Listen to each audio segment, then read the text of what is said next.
taking the time out on your Sunday to come and support me being an idiot on stage. I really appreciate it.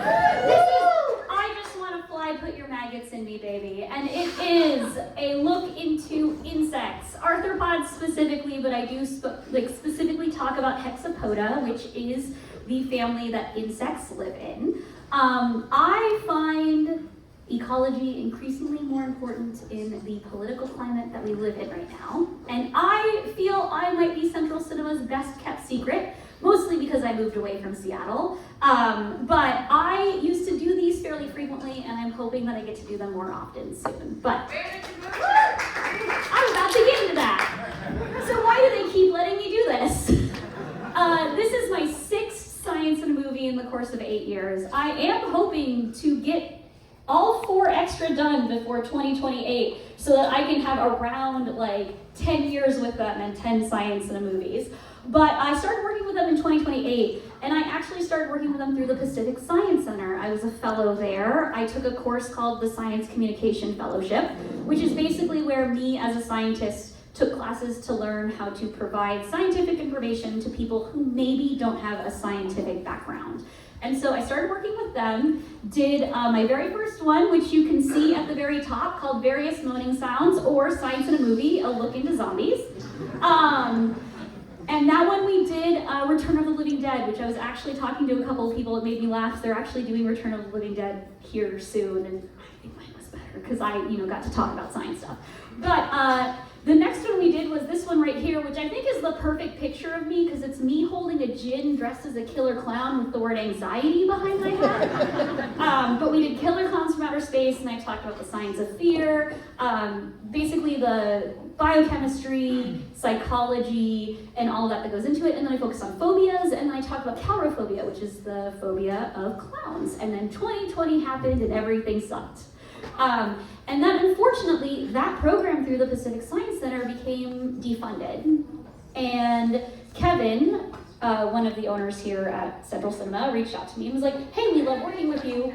Would you still be willing to work with us? And so over the course of the last almost decade, I have been working with Central Cinema. I went on a personal journey. I was a military brat, didn't know what stability was, lived here in Seattle for 8 years, and I decided back in 2021, you know what, let's see if Seattle's where I want to be forever. And in the last 5 years, I've moved to 4 different places. And currently, I'm in Providence, Rhode Island, and I work for a company called Epimax. In my tenure, I have done manufacturing, process development, research, as well as assay development and implementation. And so I say that as I am not an entomologist. I am just an autistic girl who loves science, and I get really into things, and so I decide that I want to do swaths of presentations that give me anxiety, and I stand up here and I tell you these things. So, thank you. So please, if you have any questions, I have a notepad at the end of the show. Please come up to me and please ask those questions, provide me your email address. I'm happy to do the research for you if I do not know the answer. I also am happy to take suggestions of things that you would like to see similarly to Science in the Movie. Given the previews, I've already seen 2 great ones, because Big Shark sounds fucking awesome to do. And I grew up loving dinosaurs, so I will 100% do something with Jurassic Park or something to that. I am currently down to 3 animals. I used to have 5. But I have 2 cats and a dog. My dog Graveyard is the happiest boy that ever happied. And then I have 2 cats, Wednesday Catums and Lucifer, and they are perfect little princesses. I also, since this is a presentation on bugs, I like to put a fun fact for me. I am the type of person who saves every bug that I see. I don't care what it is. I'm terrified of cockroaches, will still save cockroaches. Cockroaches can't bite you guys. They just run at you because they know that you're scared of them. But, if I see a slug or a snail or a worm or an ant, I pick it up and I move it. And so, hopefully after this presentation, y'all will be more inclined to do that as well. So what do we have in store? We are here to see The Fly, a disgusting Cronenberg movie. And so what we're going to talk about is, what are arthropods? This is the phylum that bugs live in. And then what is entomology? Bugs are gross. Why would we need to protect bugs, right? You see them all the time. You squish them with ease. Why is it beneficial for us to take a step back and not pull that shoe out, right? And then we'll go into forensic entomology. Just briefly, there's so much more that goes into forensic entomology. And then I wanted to end this with crimes that are solved by bugs. And I will tell you, the last presentation that I did, I went too long. I've been very conscious about time on this one. I talked about cannibalism last time, and I was too passionate about cannibalism. So I am reeling it back in right now. All right, it's a bug's life. So where are bugs?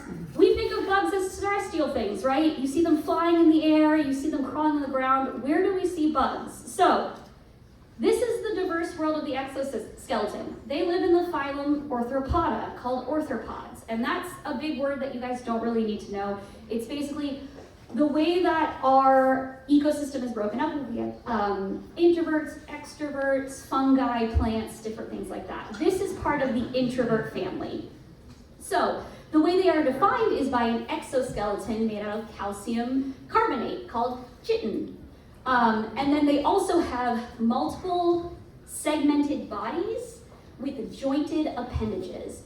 Based on where they are in this phylum, they will have various numbers of segments as well as various numbers of appendages. We have over 10 billion of these recorded in our or 10 million recorded in our history. And this is both extant and extinct. Extant is just a fancy word to say currently living, and it fits with extinct, right? So they basically make up roughly of 80% of what we know in our history, currently and prehistorically. These animals grow by molting, and what that means is as they grow, their current exoskeleton, like imagine you go to Taco Bell and your pants are like, I can't wear these pants anymore. And so you're like, I gotta take these pants, and then 3 Taco Bells later, you're like, I don't fit in these pants anymore. So you gotta buy new pants. That's basically what ends up happening. They grow too big for their exoskeleton, find a safe place to molt, is what it's called, and then they pull themselves out. This is a very dangerous time for arthropods. Their exoskeleton has not hardened. Their wings have not dehydrated enough for them to fly. They have to sit for an extended period of time in order for those things to harden and dry out so that they can fly away. This is one of the important things is I'm sure you guys have seen the beautiful world of butterflies where they come out of their cocoons. You are not supposed to help a butterfly come out of the cocoon, just for, in case you see one, because that process of coming out of their cocoon helps them squeeze moisture out of their wings. And if you help them, you are actually doing a detriment to them because they can't physically squeeze that moisture out and then appropriately dry their wings, and then they end up getting stuck wings and can't fly appropriately. But conversely, raise your hand if you love a soft shell crab. Anyone? Yeah? You're eating them during the molting stage. That's what ends up happening. They are catching the crabs while they are in the process of removing their exoskeleton and they're soft shelled, and that makes their exoskeleton edible. So there you go. All right, so we're gonna go into the various types of arthropods one by one until we get to Hexapoda. These are the myriapods, so your centipedes or your millipedes. These are probably the least common out of all of the arthropods, though you probably do see them in the form of like house millipedes or house centipedes. They have segmentations, as you can see, that vary from 15 to 173 segments. And that 173 is based off of their molting. So the way myriapods work is every time they molt, they actually develop a new segment, which develops new appendages. They reproduce externally, which is interesting and makes it really complicated because it basically means that the males have to just poop out some sperm and hope that a female comes and collects that sperm for them. So this is really interesting. Yeah, I know it. So millipedes are actually very docile, and they live off of detritus materials. So you're looking at them eating feces and plant matter and different things. They're basically like the recyclers of the arthropod family. Whereas centipedes will fuck you up. Like, they're active hunters. They are venomous, and they will bite. Now, luckily, they are so small that the venom that they bite you, let's say you grab one, because men are stupid and men will grab anything, right? You grab one, you're like, and then it bites you. You'll just be kind of irritated, but it won't kill you, luckily enough. And these are basically terrestrial. We don't have any that we've seen in aquatic situations or anything like that. But one of the cool things I learned doing the research for this presentation is some millipedes bioluminesce, and I didn't even realize that. So like, that's a really cool aspect that I even learned in this particular presentation. Now we go into arachnids. I love arachnids. I'm the Black Widow here to steal your money. Looking at you, Jeff Bezos. So arachnids are really interesting because they actually have 8 appendages. Myriapods have, they have an appendage for every segment that they have. I'm not even gonna do the math for that. Like you know what, I'm a scientist, I'm not good at math. Do not talk to me about math. I'm a biologist, all right? I'm not a chemist or a mathematician, so do not come to me for those things. But one of the things that I learned is I didn't know that ticks and mites were actually part of the arachnid family. I thought that they were just regular bugs, but ticks and mites are actually part of the arachnids. So these actually have 2 body segments. They have a head, and then they have a abdominal cavity. And through these 2 segments, they have the 8 appendages that you see there, but they also have 2 extra appendages on their head. And these are used for reproduction, defense, or feeding. And so you can see, I love jumping spiders. This is a cute little jumping spider. So it's got these little appendages right here in front of its fangs. Jumping spiders generally use those appendages to help clean their fangs. Versus, as you can see from the scorpion up top there, they use their appendages to hold their prey so that they can use their stingers to poison them.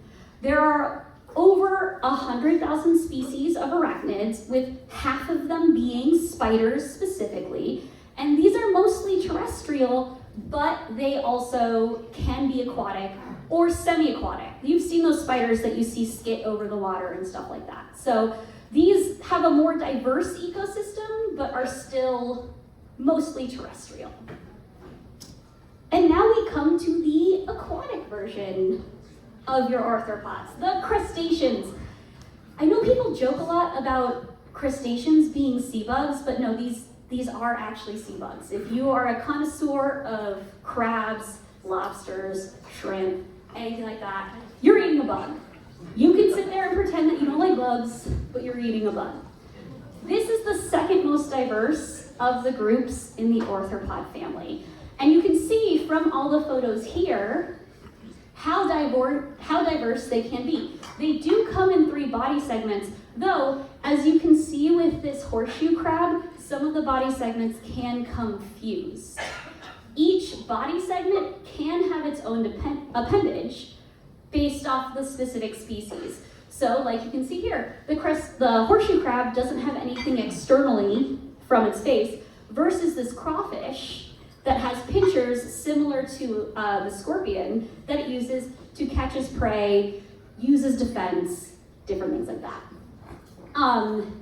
There are almost 70,000 species currently known of crustaceans, and this family in the arthropods actually owns the smallest and the largest of all of the arthropods. So please stick with me. I've had a few gins because I'm very nervous when I go on stage.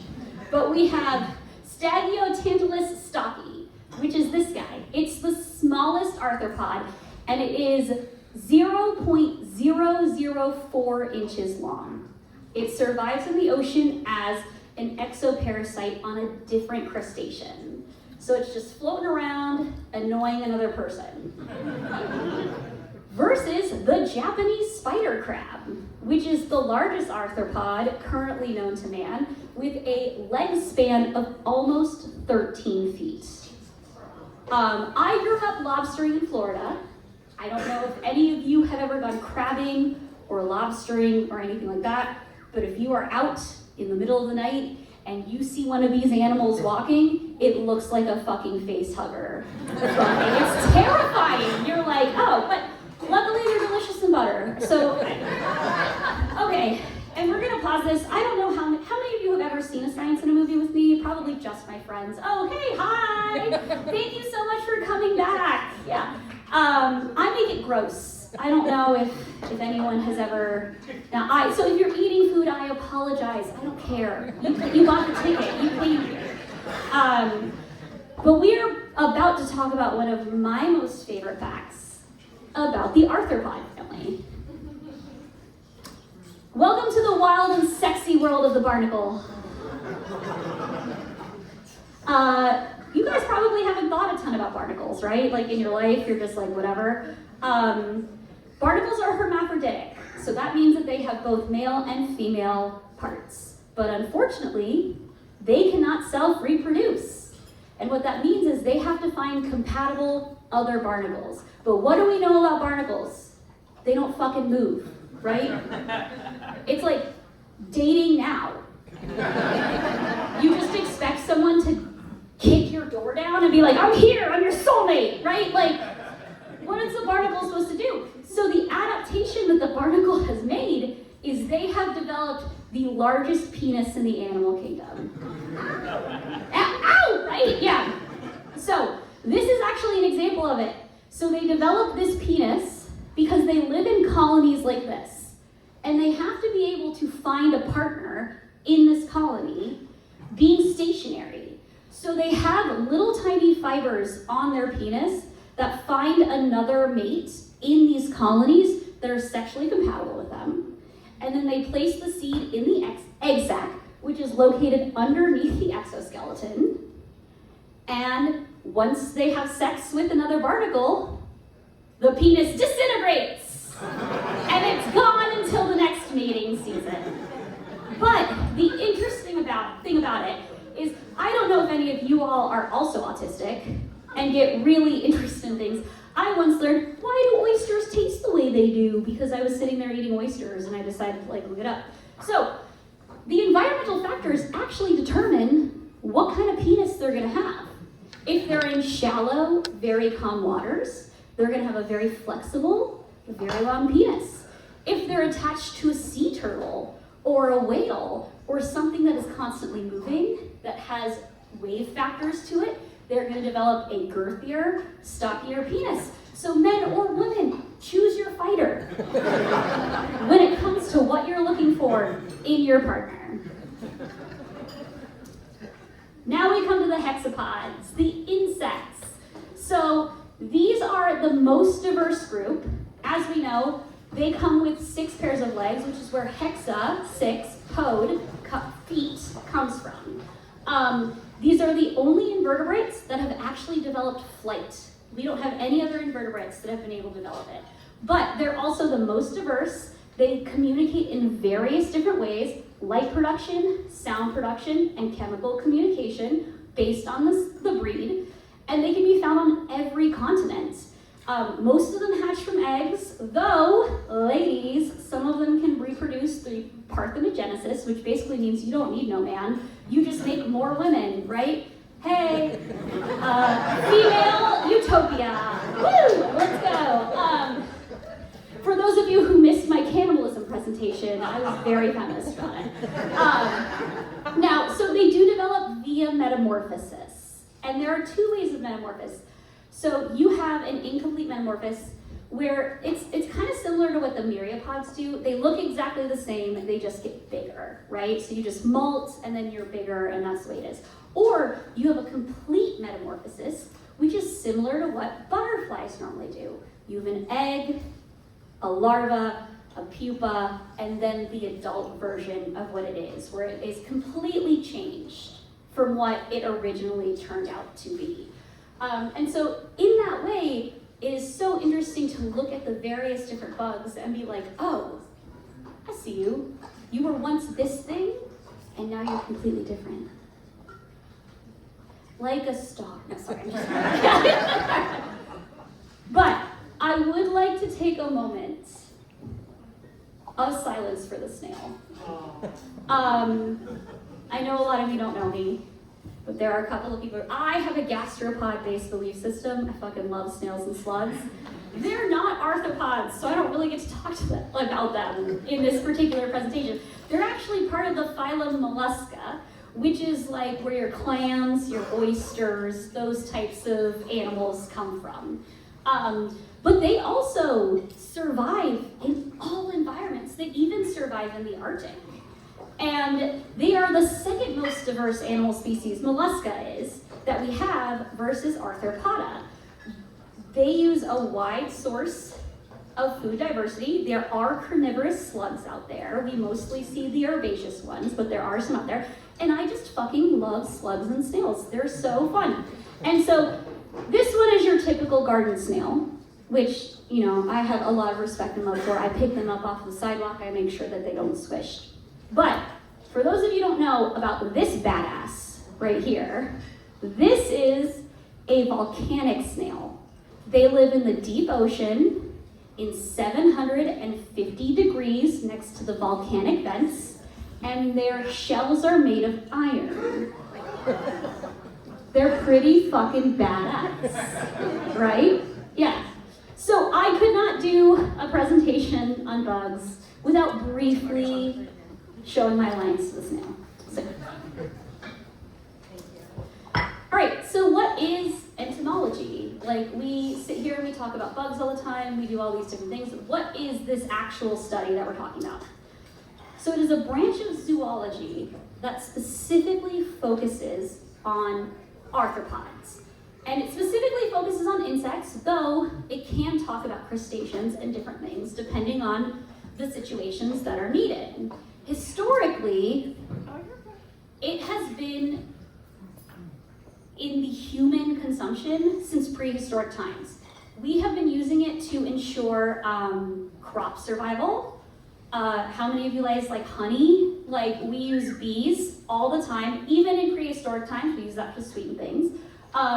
Pest control, different things like that. It has been in history for as long as we can remember, like even before we had the written word.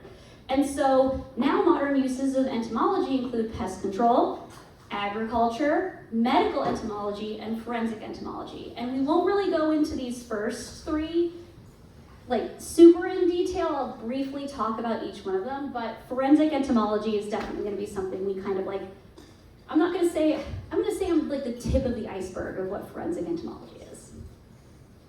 But, sorry, I get really excited when I have bug facts, sorry. But before we do that, a bug fact. Did you know butterflies drink blood? Yeah, they can't actively like pierce your skin like a mosquito. They do not have those types of apparatus. But if there is a lesion or a cut, they will drink from it. And while they normally get nectar, which should have the minerals that they need, depending on the location, the hemisphere, the time of season, sometimes that is not adequate enough to keep the butterflies going. And they need more salt or a different mineral. And so they will go for blood. Or conversely, the tears of turtles or crocodiles.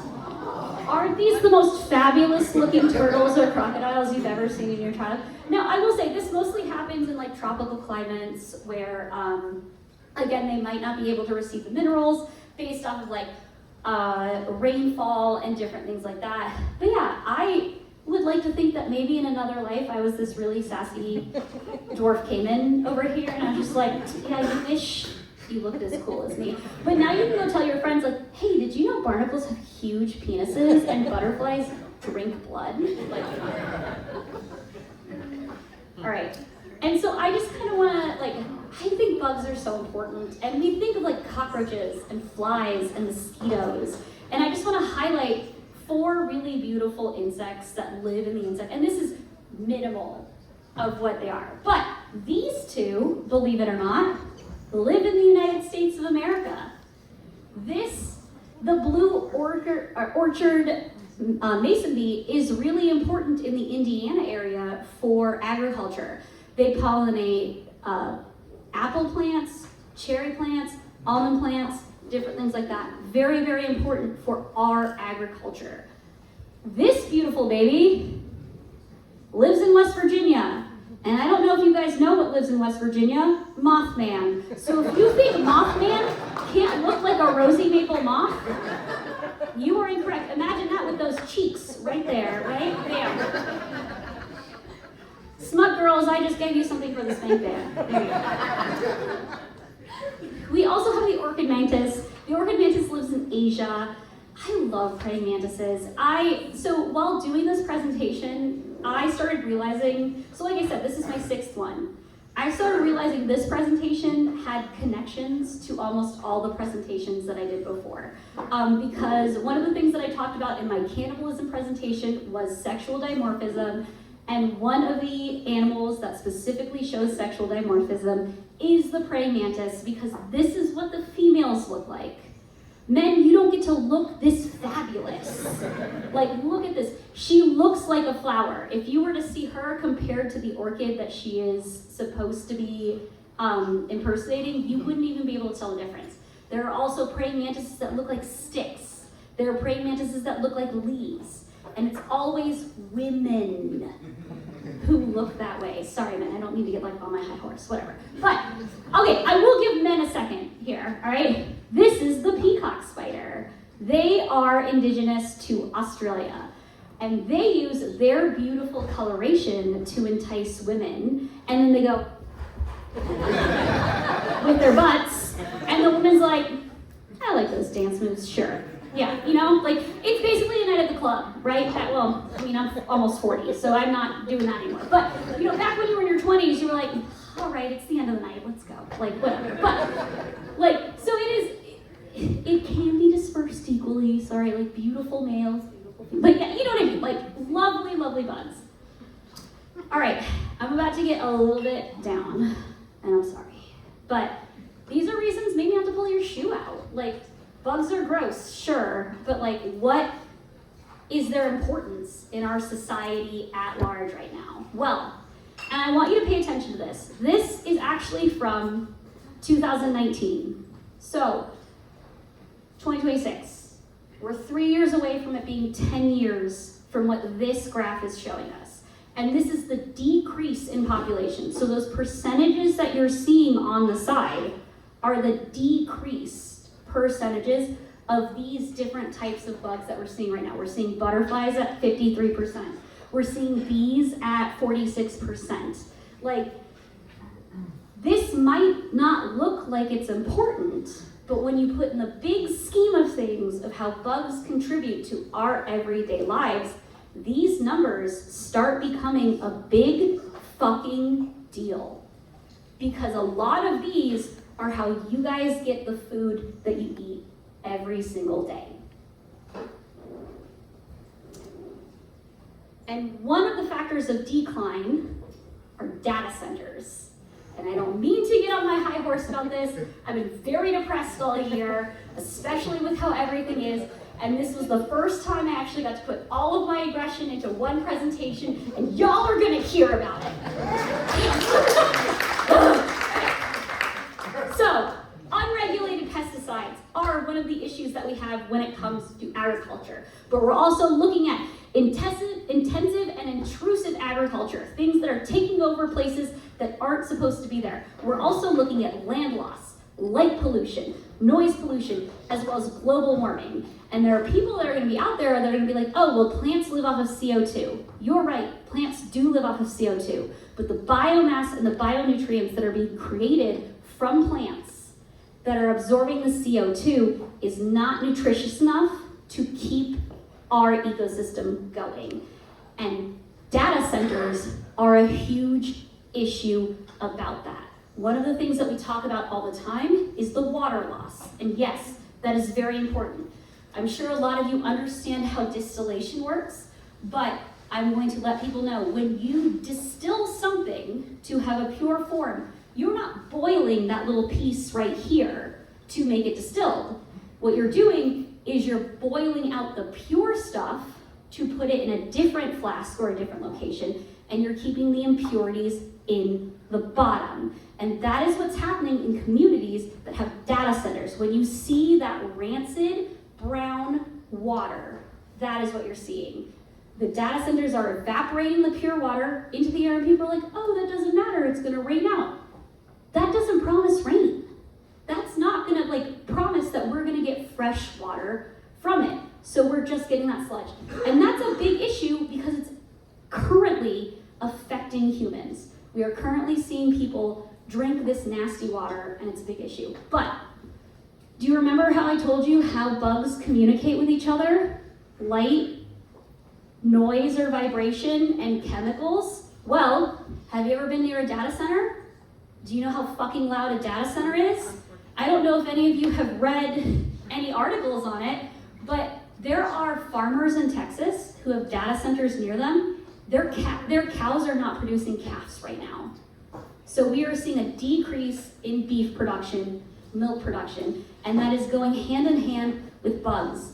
The bugs that communicate through vibration cannot adequately communicate with each other because of the vibrations from the sounds coming from data centers. You conversely add that to bugs who use light sources as forms of communication. These are monitored all the time for theft, vandalization, different things like that. They have light going on them constantly. So the bugs who use light production as a form of communication are unable to communicate with each other.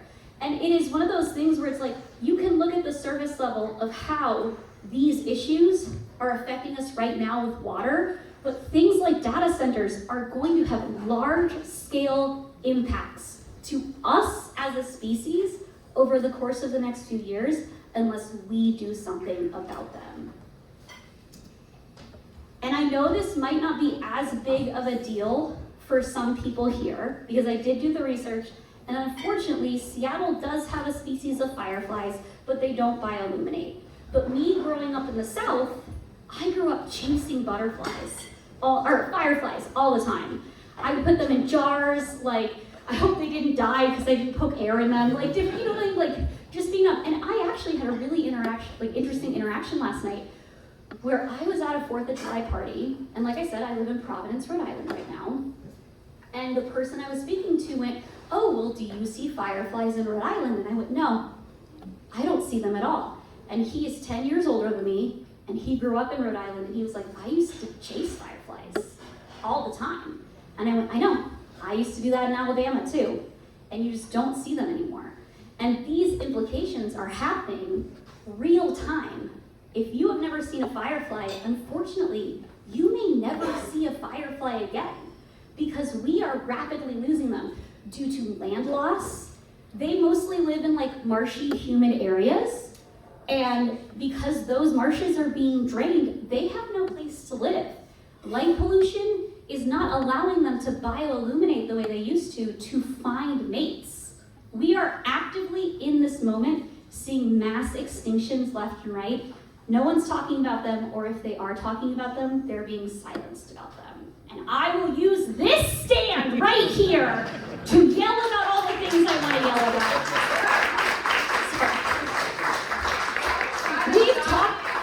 Fireflies is coming from the absolute north of this continent, and being blessed to have been a part of the Northern Lights. Yeah, no, they're, And those were, I'm 35 years old. Okay, no, great. And I lived in Alberta, in Edmonton, for a very long time. And you got to see fireflies? And I've seen so many, it's a relevant conversation to compare it to the firefly thing. Yep. Because it became happenstance when I moved there in 2012. To just have the Northern Lights around you. Yeah. And coming from Nova Scotia, I was flabbergasted. You were both gay bird, and it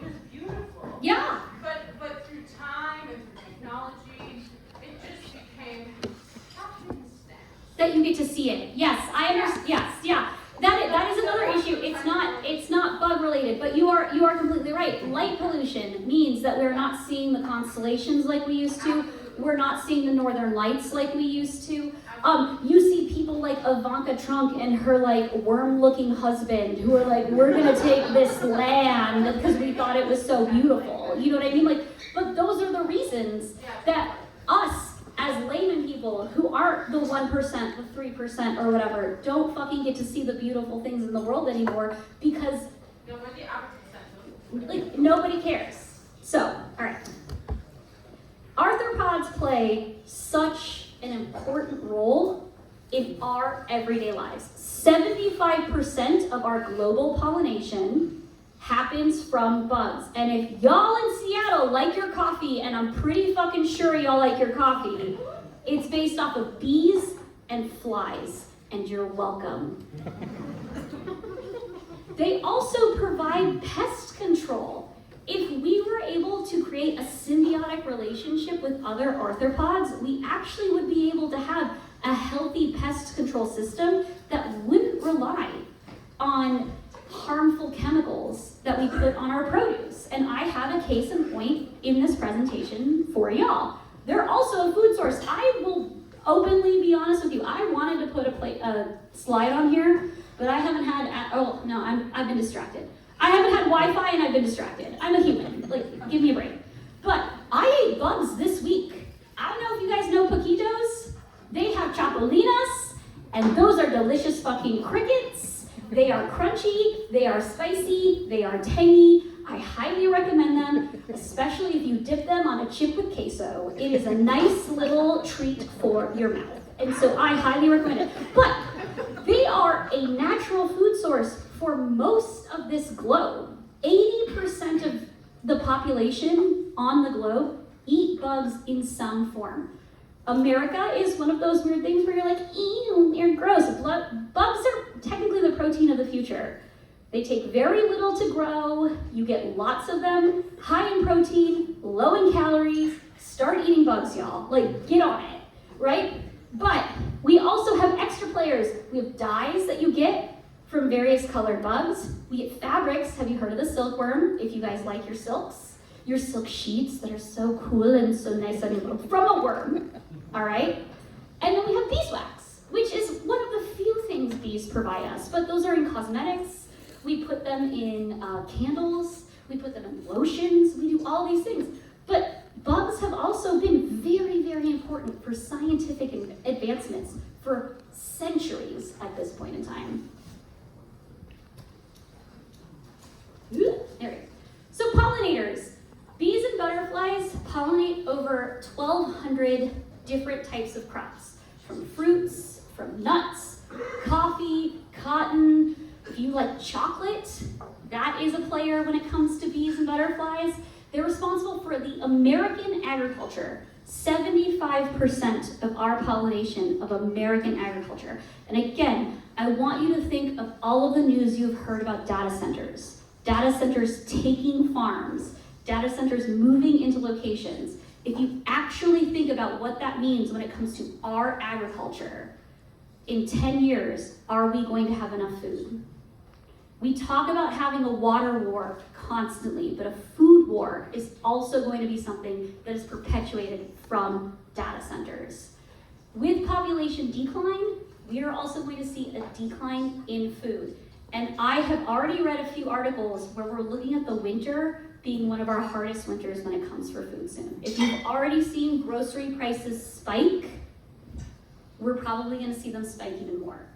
Now, we know about bees and butterflies. We love bees and butterflies. I save every bee and butterfly that I ever see. But again, people are like, ew, flies are gross. If you like chocolate, they're actually one of the natural pollinators for chocolate. So if you want to keep eating that delicious hot chocolate in the cold, cold winter, you should probably be a little nicer to flies, just in general. But I also want to bring this up. I don't like the balls, the Seattle balls that like Bezos has or whatever. But I don't know if you guys remember a few years ago when the corpse flowers bloomed. And there is a reason the corpse flower smells the way it does because flies are macrophages. They are attracted to decaying bodies.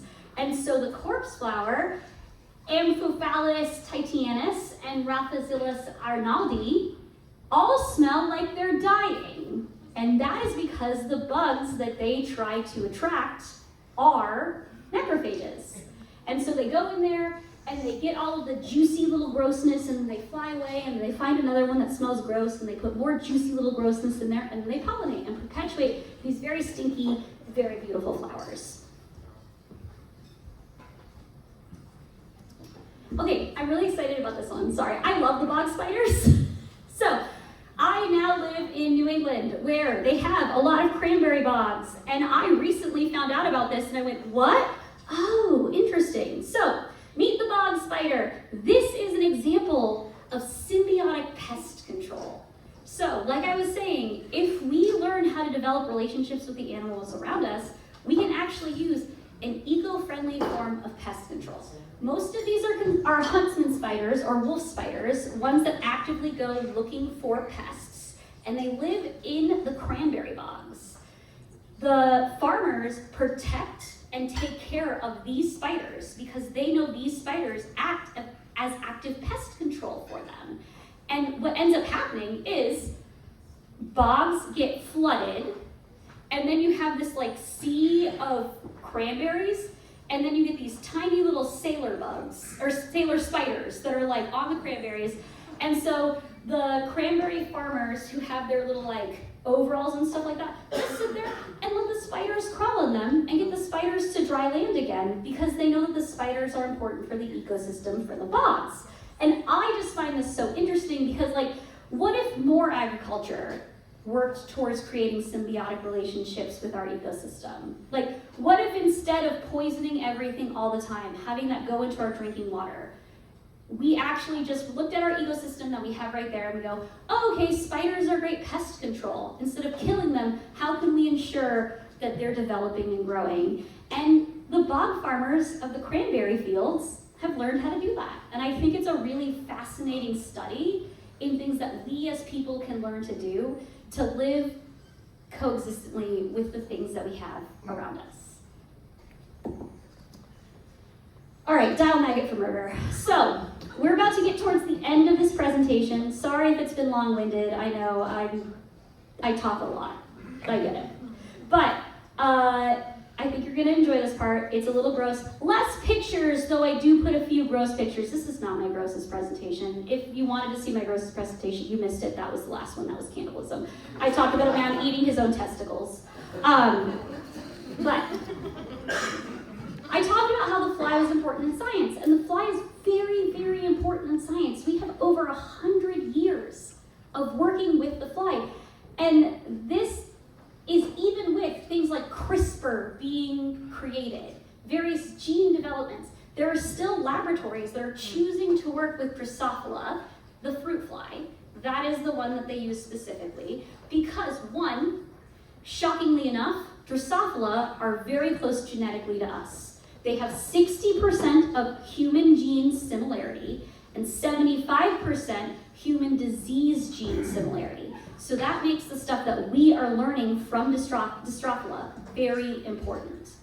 Not just that, these are the things that economically make them very easy to work with. They have a short lifespan. So that means they have a maximum of 2 weeks that the adults go from egg to adult death. You can have many offspring in a short period of time, and they are very cheap to keep alive. You give a bug some sugar water, like we saw in Men in Black, right? And they fucking survive. It's totally fine. So this factor means in a couple of months, we can have generations of information from just one starting group of these fly sets. And I also wanted to put in here, like, again, science terms. I'm trying to make sure like people kind of understand everything if you don't have a scientific background. Sometimes you might read or see an article that talks about in vivo or in vitro. In vivo means in a living organism. So if you are looking at a study that says in vivo, that means it was in flies, it was in worms, it was in rats. If you were looking something at in vitro, that means it was grown in cells from those from those things, as opposed to actually being in an animal. I'm sorry? Oh. As it should be properly depicted. Oh, well, yes. So we have in vitro here, which is just in the cell petri dish, and in vivo in the rat. So this is the life cycle of a fly. As you can see, it is very, very short. Within 4.5 days, you can go from an egg to an adult, and those can live up to 2 weeks. And as you can imagine, they can probably lay a lot of fucking eggs, right?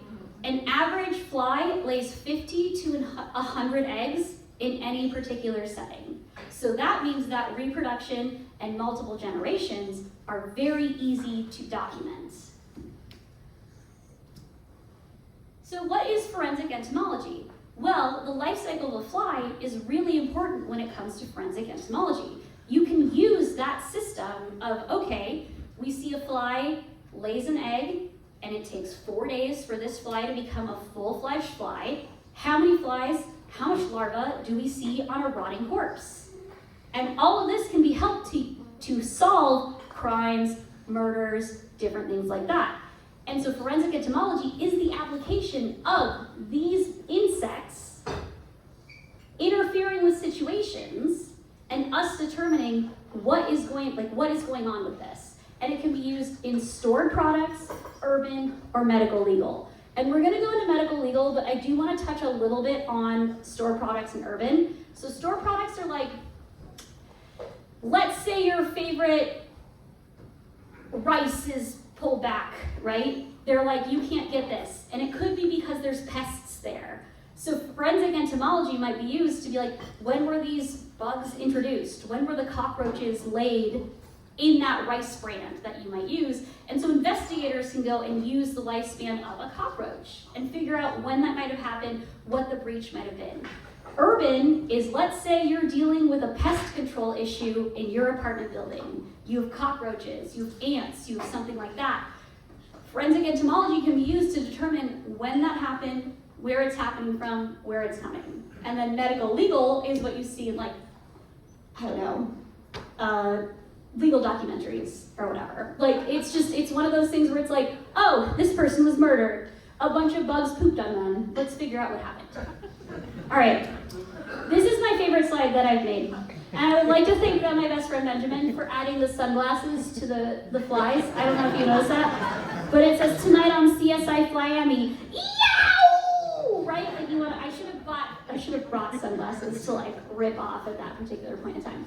But, all right, isn't birth beautiful? So, this is what happens when you die out in the woods. Again, this correlates to the Beetlejuice presentation I did that some of you might have missed, but I talked about what happens to your body if a serial killer leaves you out in the woods. But a fly will poop on you, and then you'll have all of these little maggots that are eating your body, and then maybe an investigator will find you and be like, this is fresh, we can figure this out. You know what I mean? Like, also I had a lot of friends who've recently had babies, and so this was me kind of poking fun at them. Okay, so we are at the end, close to my presentation, and I will be talking about 3 cases that were solved using bugs. No pictures, I promise. I will not be super, super gross. But blowflies in Brazil. So there was a 58-year-old woman who was found dead in her apartment, and she lived alone and had a history of heart disease. So her death was presumed to be natural because everyone knew that she was supposed to have heart disease. But as the coroner started looking at her body, he found a strange hole in her head. And in that hole, he found larvae and was like, what's going on here? Turned out she actually had been part of a break-in, assault, and the injury to her head had been caused during the attempted rape by the person. They were able to pinpoint time, use surveillance cameras, figure out who it was, and through that hole in her head caused by this assault, and the bugs with the timing that were in there, they were able to find the man in Brazil and catch him. Yay, done! Now, the absence of flies are also a tell. In the early 2000s, a woman in England was found wrapped in, or partially burned, and they were like, what's going on here? She had no flies, no bugs on her body, but she had been reported missing a month before. And if you remember what we talked about the life cycle of flies, that should have been prevalent for flies, because by then you should have had at least 2 adult cycles of blowflies. So what they were able to find out was, even though she was burned and charred, turned out she had been wrapped very well, placed in an airtight container for the last 3 weeks, and through that they were able to figure out who had murdered her and where, purely because of the absence of bugs. Yay, bugs! Again, all right. This is my last one, and I just want you to sit with me Golden Girls style for a second. Imagine it, China, 1328. This one's my favorite because it's a silly one, but it is actually our first documented report of forensic entomology. In 1328, I will give you, I've read a few things. Sometimes they just say 1300s, sometimes they just have a vague date. I thought it was more fun to be imagine it, like Sophie. But, so, a farmer was found with multiple wounds similar to what would be used as a farm equipment, like a scythe. And the detective in China gathered all the other farmers into the square and was like, please put your scythe on the floor.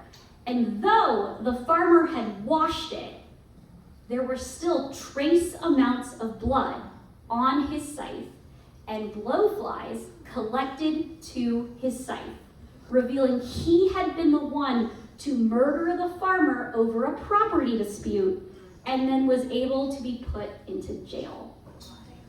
So even as simple as something as a tiny trace amount of blood can still be solved by these fascinating animals. And there is literally so much more I could talk about, but I can't do another hour presentation because I think Kevin and Doug would kill me. But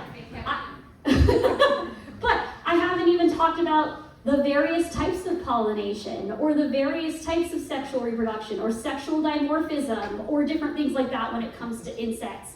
You can even talk about crustaceans and their various lifestyles. This family of animals is so fascinating and so important. And while I will fight you about wolves, and I will fight you about deer, and I'll do all of these things, but these still deserve the same amount of protection as all of the other animals that we consider quote unquote cute and interesting. And the only thing that I can hope is that the next time you see an orthopod, you give it a little more respect than the shoe, and you put a cup on it, and you set it free, because we're running out of them. And if we don't have food, we're gonna go back to my last presentation and start eating each other, guys, because that's the Mad Max way. And so I just have to say thank you for always. I would not be able to do this if y'all didn't buy tickets to come and see me be an idiot on the stage. I appreciate you so much, and I hope you guys enjoy the fly. Thank you.